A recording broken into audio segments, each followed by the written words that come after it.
cuarta plaza, te has colocado en cuarta posición.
Tus sectores 1 y 3 aparecen en morado, pero pierdes mucho tiempo en el segundo sector.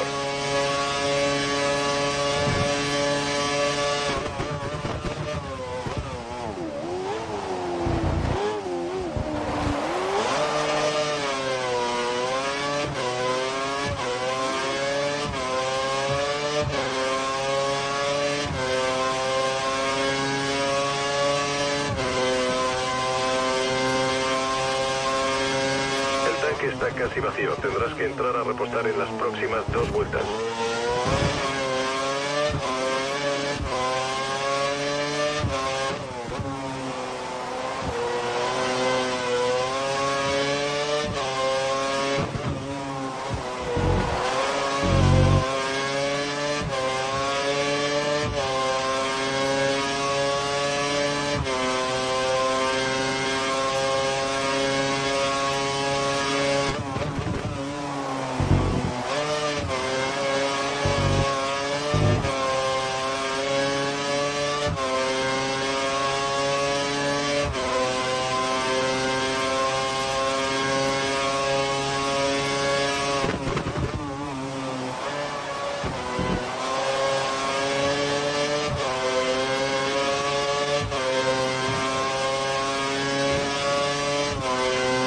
El tercer sector lo haces bien, pero pierdes tiempo en los 2 primeros.